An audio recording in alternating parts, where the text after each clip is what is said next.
Assalamualaikum warahmatullahi wabarakatuh, mahasiswa sekalian.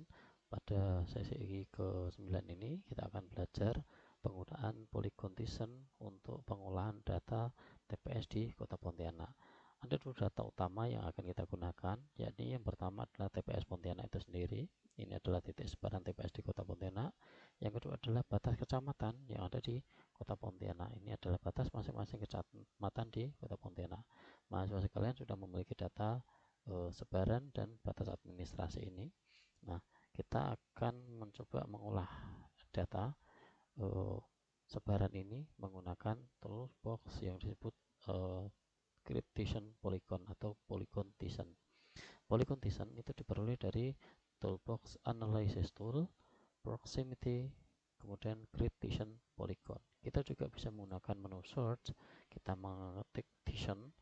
Nah, kita klik double Grid-Tition Polygons, sama seperti yang ada di sini. Oke, kita buka. Input feature-nya adalah TPS Pontianak. Kemudian output feature kelasnya kita simpan di folder tertentu. Saya contohkan di sini adalah saya menggunakan ASIG 1920 project 4. Saya masukkan name Tition. Kemudian saya klik save dan saya tidak langsung meng-OK. Kalau saya langsung OK, nanti sebagai bordernya adalah titik ini. Nah, saya menggunakan border luarnya batas administrasi. Nah, maka saya tambahkan environment-nya. Saya klik environment. Kemudian processing extend, penambahan atau ekstensi atau tambahan proses. Ini no. Kemudian saya gunakan same as layer batas kecamatan. Jadi bordernya nanti extendnya adalah same as layer batas kecamatan di Pontianak. Oke, kemudian kita klik OK dan OK. Tunggu beberapa saat sampai proses selesai. Oke, ini adalah hasil polycondition-nya. Saya hollow dengan outline colornya red. Oke.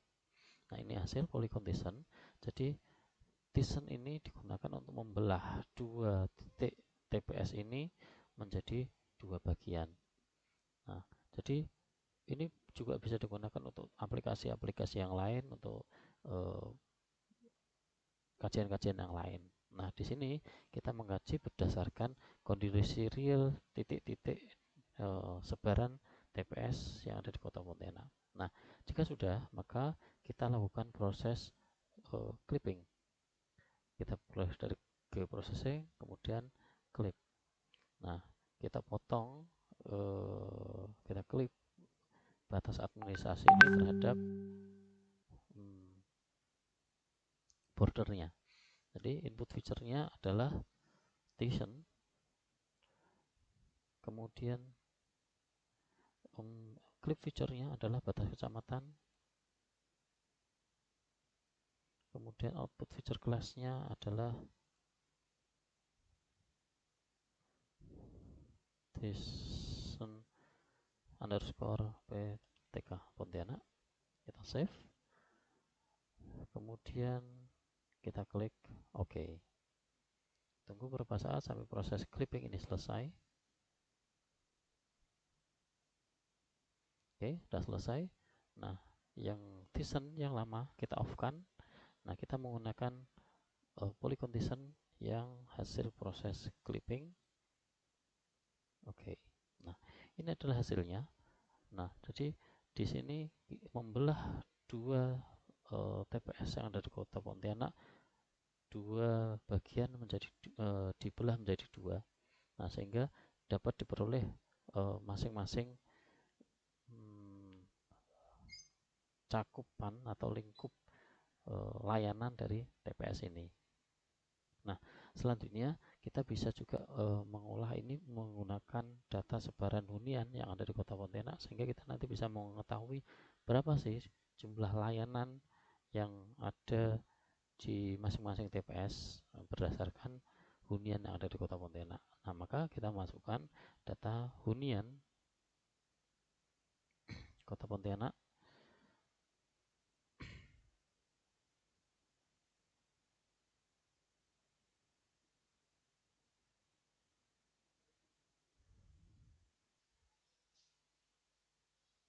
Oke, Pontianak hunian saya masukkan. Nah, ini adalah hunian yang ada di Kota Pontianak. Nah, kemudian kita lanjutkan prosesnya dengan melakukan pemilahan terlebih dahulu. Nah, caranya adalah kita pilih terlebih dahulu open atribut. Salah satu contohnya adalah kita pilih satu poligon Thyssen di Kota Pontianak, open atribut. Oke, ini adalah atribut masing-masing TPS. Kita bisa memilah dengan cara saya off-kan dulu huniannya. Oke, saya pilih dan saya keluarkan salah satu TPS. Di sini kita bisa menggunakan select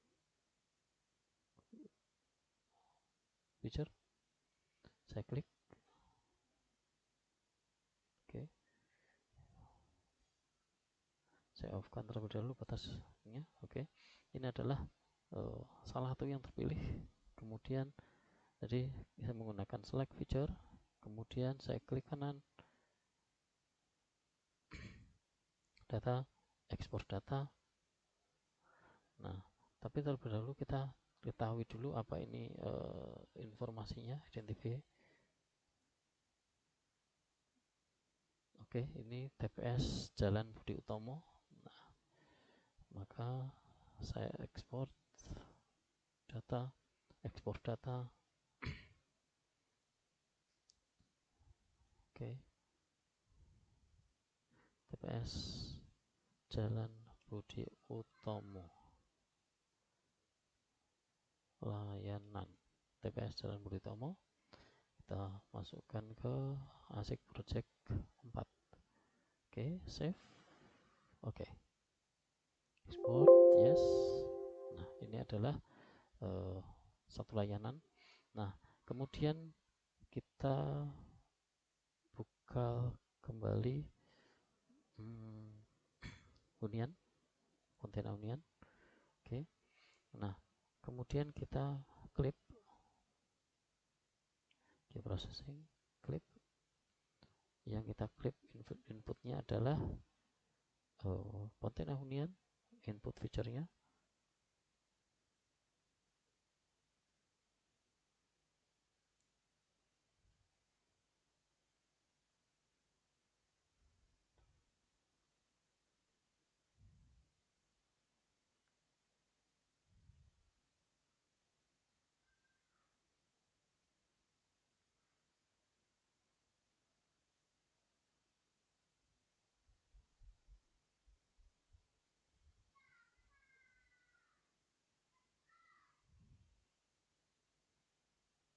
Oke, ini adalah hasil clippingnya. Saya off-kan terlebih dahulu huniannya. Nah, ini adalah hunian yang menjadi layanan dari TPS di Budi Utomo. Nah, jadi ada sejumlah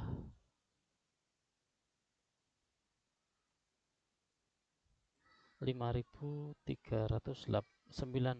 karena kita mulainya dari 0, maka ada sejumlah 5.390 hunian yang menjadi layanan dari TPS Budi Utomo. Nah, kita tutup. Mahasiswa sekalian nanti mengirim data ini dalam bentuk WinRAR. Datanya dikompres. Saya contohkan, misalkan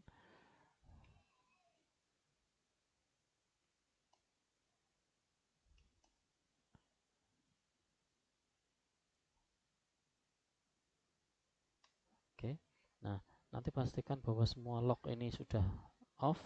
Nah, tinggal kalau sudah, jika sudah dipastikan off semua, tinggal diklik kanan, kemudian add to ASIG atau add to archive, boleh memilih di antara keduanya.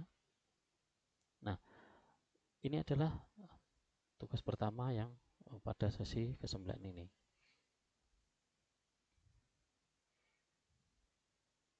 Nah, sudah selesai untuk sesi 9 tahap pertama. Untuk yang tahap kedua adalah kita mencoba melakukan proses pengolahan data atribut. Kita klik kanan TPS Pontianaknya, open attribute table.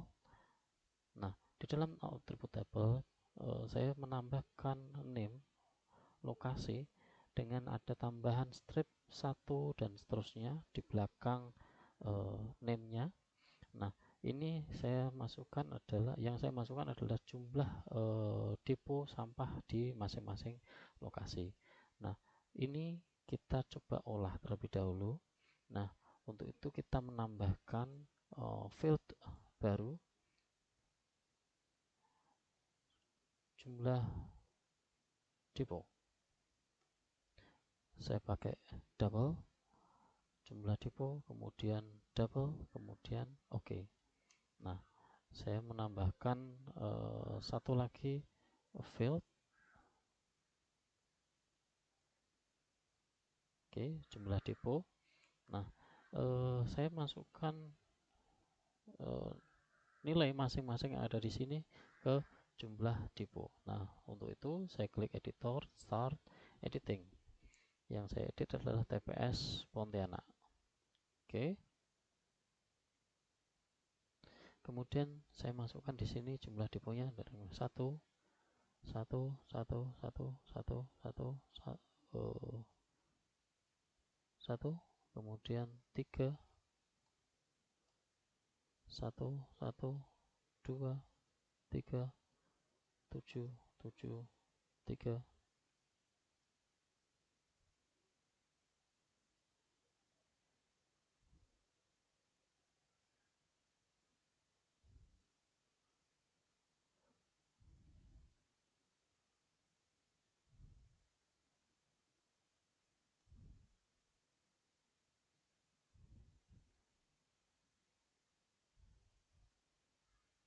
Oke, kita sudah memperoleh jumlah depo di masing-masing TPS sesuai dengan keterangan di name. Kita sudah memperoleh data ini. Nah, kita akan melakukan proses interpolasi sehingga nanti kita bisa mengetahui jika pada sesi yang pertama tadi kita hanya melihat berdasarkan titik depo. Nah, pada tahap yang kedua ini kita mau hitung berdasarkan jumlah depo, sehingga nanti kita bisa memperoleh berapa sih jumlah layanan dari masing-masing depo itu bisa mengcover masyarakat. Oke, saya klik editor, stop editing. Do you want to save? Yes. Saya tutup terlebih dahulu.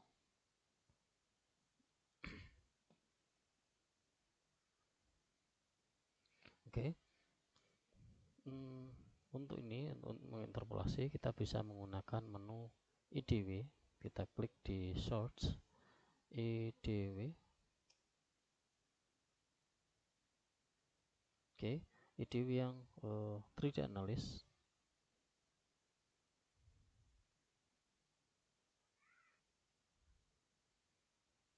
Oke, input feature-nya adalah TPS Pontianak.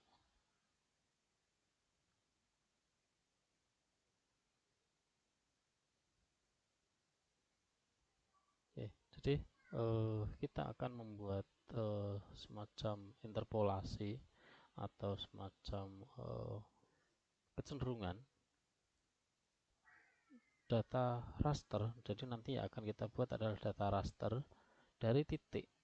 Jadi menggunakan IDW atau di sini di panjangannya adalah inverse distance width atau pembobotan jarak secara inverse itu apa ya, semacam flipping gitu. Oke. Input adalah TPS Pontianak, Z value fieldnya yang tadi sudah kita buat adalah jumlah depo. Jadi ini berdasarkan table atribut yang kita tambahkan tadi. Kemudian output rasternya kita masukkan di ASIC project 4 dengan nama IDW TPS. Kita klik save. Oke.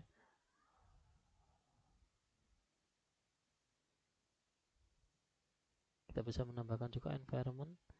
Nah, environment itu kita masukkan batas cancel terlebih dahulu. Environment processing extend sama seperti dengan tadi. No, kita tambahkan CMS layer batas kecamatan di Pontianak. Oke. Jadi IDW input pointnya adalah titik TPS, Z value fieldnya adalah jumlah depo tabel yang ada di TPS tadi. Kemudian output rasternya adalah interpolasi IDW menggunakan IDW. Environmentnya adalah processing extendnya spesifik berdasarkan CMS layer batas kecamatan di Pontianak. Ketik OK. Jika sudah, kita klik OK. Tunggu beberapa saat sampai proses IDW ini selesai. Kita buka IDW. Kemudian input point feature-nya adalah TPS Pontianak. Z value field-nya adalah, kita klik ya saja. Z value field-nya jumlah depo. Output rasternya tadi saya mencoba ada kegagalan. Salah satu faktornya adalah saat saya memindah output rasternya ini rupanya terjadi kegagalan. Jadi ada tanda silang di ujungnya sini. Jadi dia proses IDW-nya ini tidak berhasil. Maka saya biarkan saja output rasternya. Saya catat saja. Ini saya copy saja. Nanti saya pindahkan file IDW hasilnya. Oke. Input point feature-nya adalah TPS Pontianak. Z value field-nya adalah jumlah depo. Output rasternya kita default saja. Kita nggak ubah-ubah dulu. Saya tambahkan environment-nya adalah processing extend. Dengan extend-nya adalah CMS layer batas kecamatan di Pontianak. Ini sebagai extend-nya. Kemudian kita klik OK dan OK. Tunggu beberapa saat sampai proses IDW ini selesai. Nah, jadi sekali lagi, jika misalkan mahasiswa mengalami kegagalan dalam memindahkan file lokasinya, nah kita nanti akan melacak kembali file lokasinya dan kita pindahkan ke file kerja kita. Oke, ini adalah proses IDW. Saya naikkan. Oke, ini proses IDW yang sudah berhasil kita laksanakan terhadap TPS di Kota Pontianak. Ini adalah TPS-nya.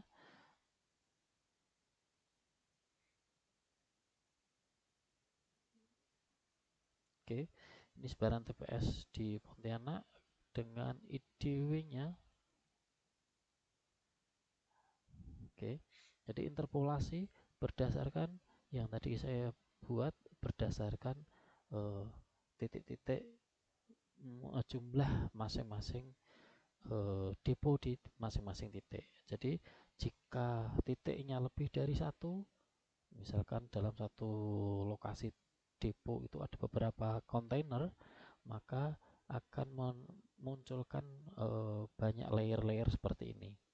Nah, seperti ini. Artinya di sini kekuatannya lebih besar atau volume tampungannya lebih banyak dibandingkan dengan yang berwarna hijau seperti ini. Nah, Ini sebagai acuan.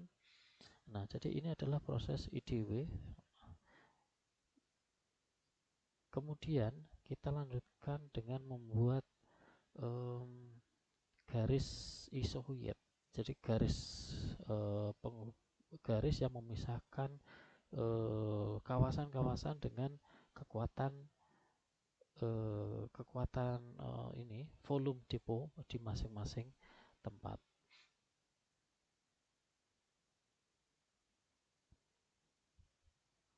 Namun sebelum kita membuat garis-garis kekuatan, garis-garis isohuyet dari masing-masing titik, maka kita terlebih dahulu potong berdasarkan batas administrasinya.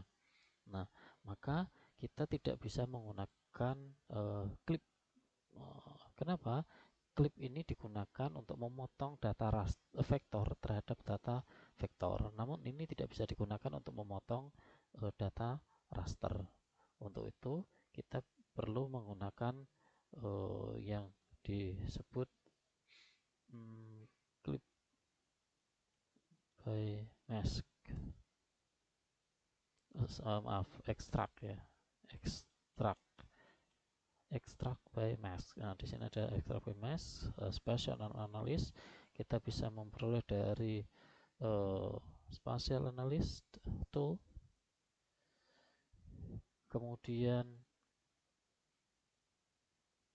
extract by mask. Kemudian extract by mask. Ini. Nah, input rasternya, nah ini jadi extract by mask ini adalah memotong raster, tapi pemotongnya adalah data vektor. Input rasternya adalah IDW SHP. Kemudian input raster feature mask-nya adalah batas kecamatan. Output rasternya adalah kita letakkan di ASIC project 4 IDW underscore TPS. Kita klik save dan oke. Tunggu berapa saat. Saya mengalami kegagalan. Nah, jadi barangkali ini terkait dengan memori, bisa jadi dari memori saat mengerjakan data ini, atau bisa juga berkaitan dengan kekuatan kartu grafis karena saya menggunakan Intel yang cukup low end, jadi kurang powerful untuk pengolahan data ini.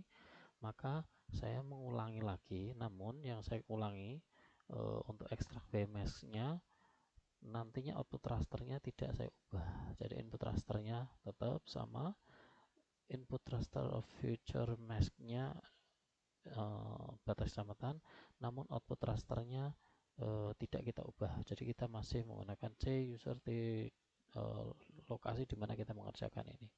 Oke. Kemudian kita klik OK. Oke, kita sudah memperoleh, namun dengan ada sedikit warning. Nah, warning ini sebenarnya eksekusinya berhasil, namun hanya masalahnya adalah di datum. Namun ini tidak masalah untuk kita pakai. Nah, jadi saat kita tampilkan, nah seperti ini adalah ekstraksi IDW menggunakan mask. Extract by mask. Nah, jadi kita coba ubah ini. Klik double.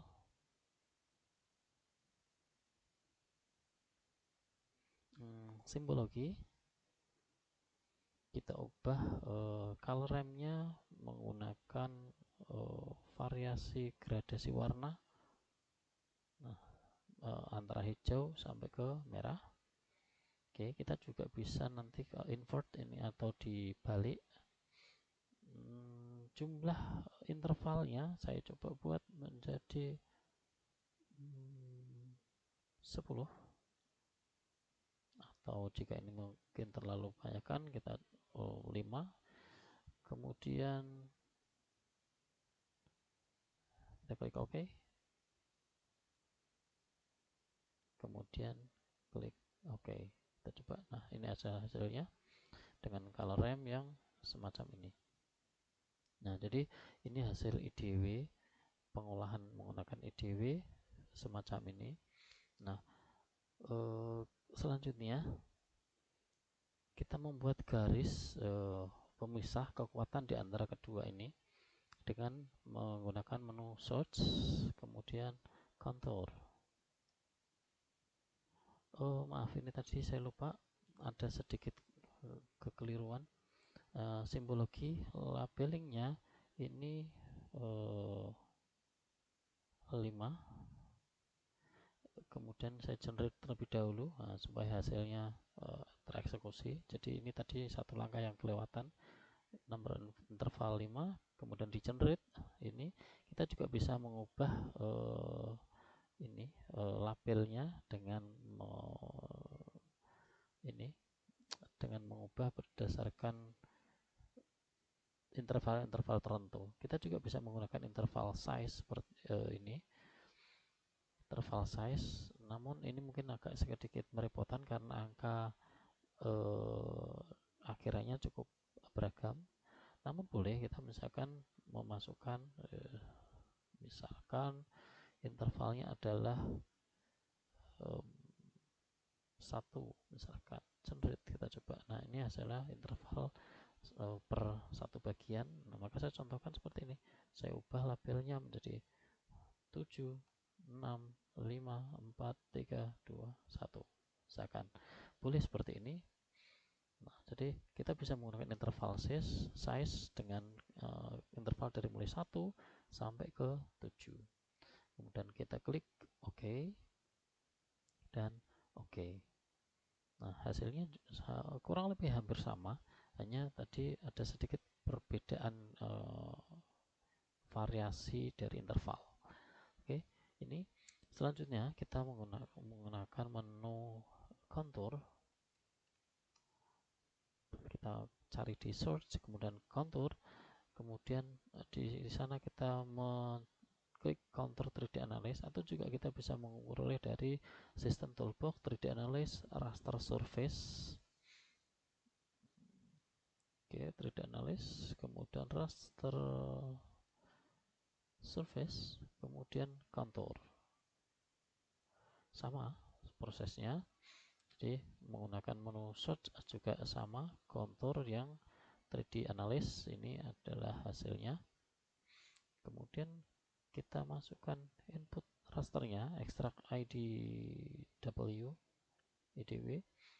output polyline feature. Nah, ini bagi misalkan yang mengalami kelemahan dalam kartu grafisnya, VGA-nya, atau kelemahan dalam memori RAM-nya, maka kita disarankan menggunakan default saja output polyline-nya.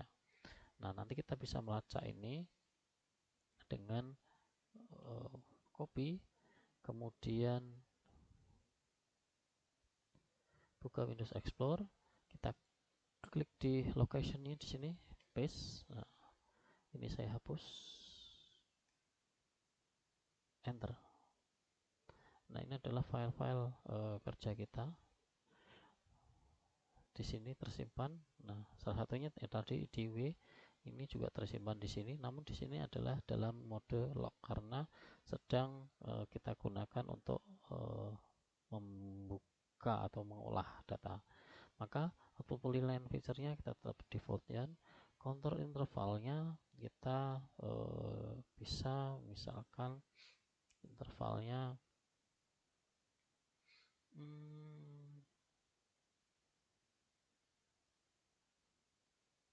100 misalkan. Oke.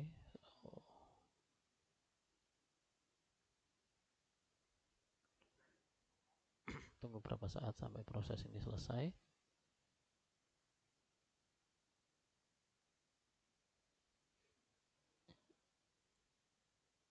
Input rasternya adalah extract IDW. Output polyline feature-nya adalah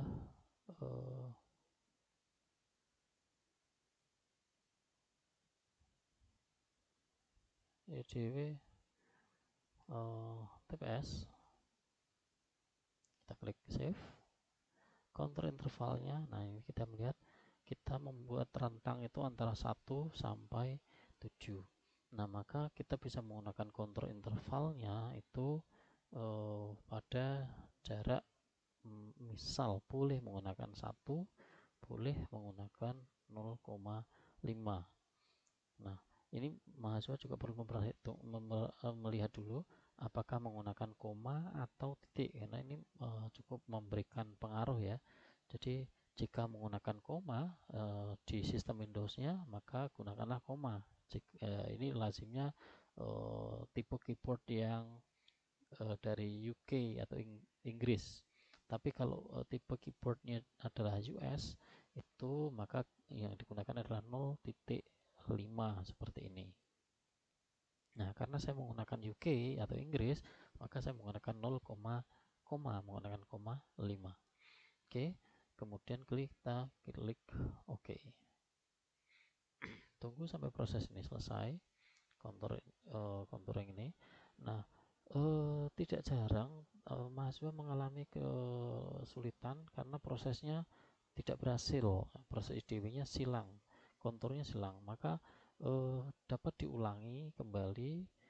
Boleh seperti saya tadi mengulangi pada sesi sebelumnya. Pada sesi ini tadi saya perlu mengulangi 2 kali untuk mengeksekusi sampai proses ini berhasil gitu. Nah, maka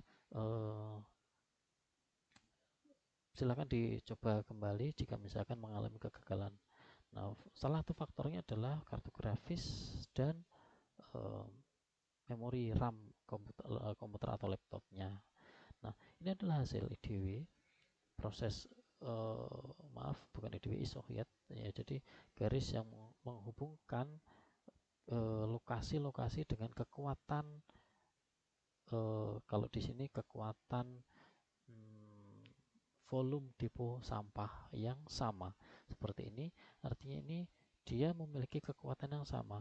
Nah, kalau dilihat di data tabelnya, data tabel lokasi TPS-nya ini. Nah, lokasi-lokasi yang tertentu, misalkan saya select ini, jumlahnya adalah 1. Ini juga sama, 1. Ini 1. Nah, maka lokasi-lokasi yang dengan jumlah TPS 1 akan memperoleh kekuatan volumenya itu seragam seperti ini. Nah, namun untuk kawasan-kawasan dengan jumlah TPS yang lebih banyak, maka dia bisa mengcover lebih banyak kawasan, menjangkau lebih banyak kawasan. Nah, seperti ini. Nah, kawasan yang dia cakup bisa lebih banyak. Nah, lain dengan titik-titik yang dari sini. Ini juga ada dia kawasannya, tapi dia mengcover misalkan dia ada 4 depo. Nah, dia cukup banyak juga mengcover kawasan ini. Nah, ini adalah contoh yang menggunakan IDW yang setengah. Nah, saya menggunakan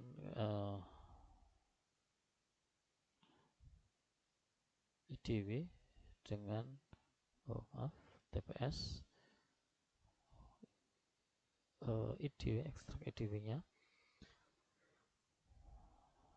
dengan output polyline IDW TPS 1, save, counter intervalnya 1, kita lihat hasilnya.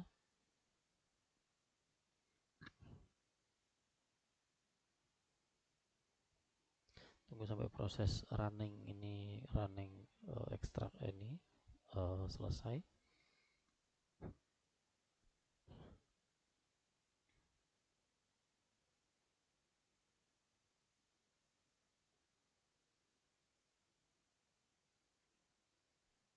Oke.